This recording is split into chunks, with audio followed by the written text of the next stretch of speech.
என்ன பார்க்க போறோம்னா ஒரு வெஜிடபிள் வச்சு பிரியாணிங்க. என்னன்னா நம்ம லேடி சூப்பர் ஸ்டார் மேரேஜுங்க ஹோட்டல் இது பிரியாணிங்க, பலாக்காய் பிரியாணி, சைவ மட்டன் பிரியாணிங்க. வாங்க பார்க்கலாம்.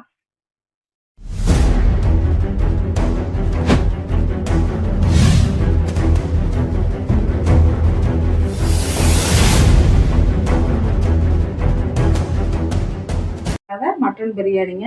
மட்டன் இல்லாத மட்டன் பிரியாணி எப்படின்னு வீடியோ பார்த்து தெரிஞ்சுக்குங்க, ஸ்கிப் பண்ணாத பாருங்க. சீரக சம்பா அரிசி 1 கிலோ எடுத்துருக்கேன். 300 கிராம் தக்காளி, 300 கிராம் பெரிய வெங்காயம், ஒரு பிடி கம்மியாக கொத்தமல்லி தழை, ஒரு பிடி கம்மியாக புதினா தழை. அடுத்தது இந்த பிரியாணிக்கு போடுற மசாலா வகைங்கெல்லாம்.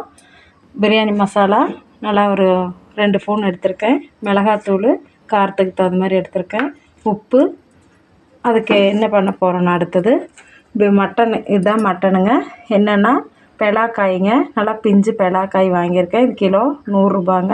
நான் 800 கிராம் 80 ரூபாய்க்கு வாங்கிட்டு வந்திருக்கேன். இதுக்கு வந்து கொஞ்சம் மசாலா சேர்த்திக்கலாம். சேர்த்திட்டு மிளகாத்தூளுங்க, எண்ணெய் காஞ்சிட்ருக்குதுக்கு பெயிண்டிங்க்காக கொஞ்சம் கடலை மாவு, இந்த மசாலா இதில் சேரணுங்கிறதுக்காக. அடுத்தது உப்புங்க. எல்லாம் கலந்துட்டு பொரித்து எடுத்துகிட்டு பார்க்கலாங்க. நல்லா பிசைஞ்சிட்டுங்க. மிளகாத்தூள், உப்பு, கொஞ்சம் கடலை மாவு, அந்த காரமும் உப்பும் அதில் ஒட்டணுங்கிறதுக்காக கடலை மாவுங்க. எண்ணெய் காஞ்சிருச்சு, போடலாங்க.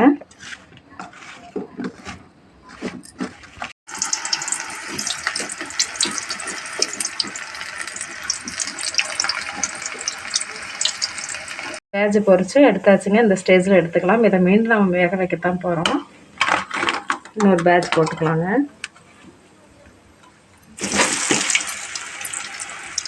இதை விட சின்ன சின்ன பீஸாக போட்டோம்னா குழஞ்சிடும்.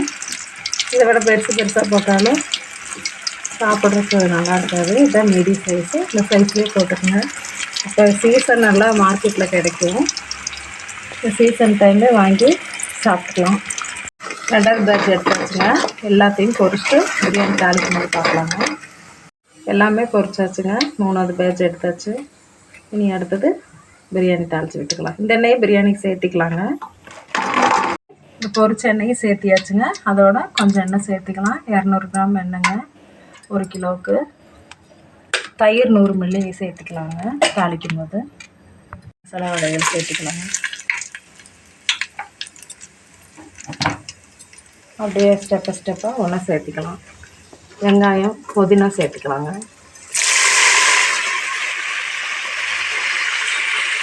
பச்சை மிளகாய், வெங்காயம் சேர்த்துக்கலாம்.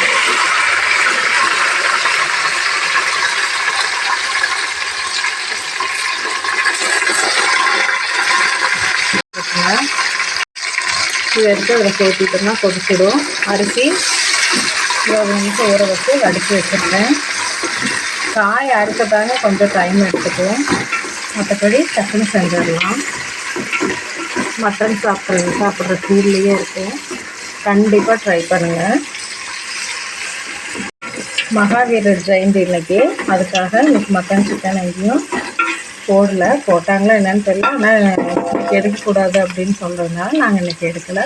மார்க்கெட் போய் இதை தேடி கண்டுபிடிச்சி காயை மட்டன் ஆக்கி வச்சுருக்கேங்க. இஞ்சி பூண்டு சேர்த்துக்கோங்க.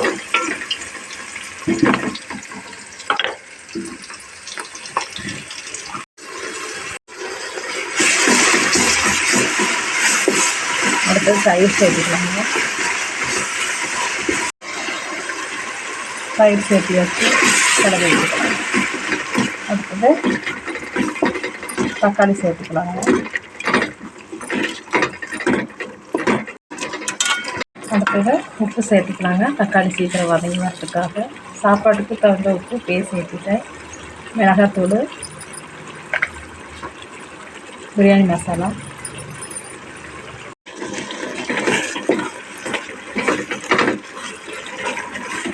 வணங்கிட்டுருக்குங்க. நல்லா தக்காளி வணங்கிட்டுங்க.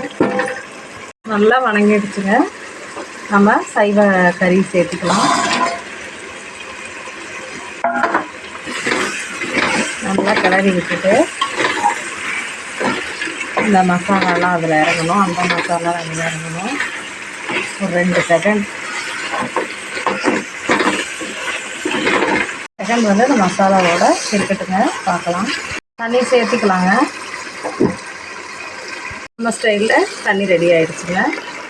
கொதிக்குதுங்க. அரிசி சேர்த்திக்கலாங்க.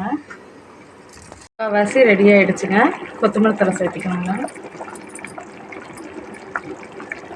ஃபுல்லாக ரெடி ஆனதுக்கப்புறம் பார்க்கலாங்க எப்படி வந்துருக்கு.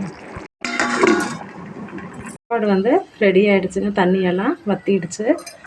ஒரு 10 நிமிஷம் தம்மில் வைக்கலான்னு சொல்லி தோசைக்கல், இது இருப்பு கல் வேண்டாத கல்லுங்க, அதை வச்சு அதுக்கு மேலே பாத்திரத்தை வச்சுருக்கேன். ஒரு 10 நிமிஷம் எடுத்துடலாம். மூடி வச்சுட்டு நல்லா கப்புன்னு மூடி வச்சுட்டு ஒரு வெயிட்டை தூக்கி வச்சிடலாங்க. ஓப்பன் பண்ணுறேங்க.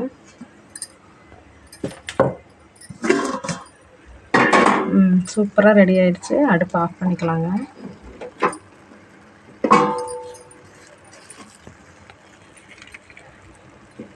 தட்டத்தில் மாற்றிட்டு பார்க்கலாங்க. ஆயிடுச்சுங்க. மட்டன் இல்லாமல் மட்டன் பிரியாணி, தயிர் பச்சடி. நாங்கள் போய் சாப்பிட போகிறோம். டேஸ்ட்டு பார்க்க போகிறதில்ல. இன்றைக்கி எல்லோரும் ஒன்றா உட்காந்து சாப்பிட போகிறோங்க.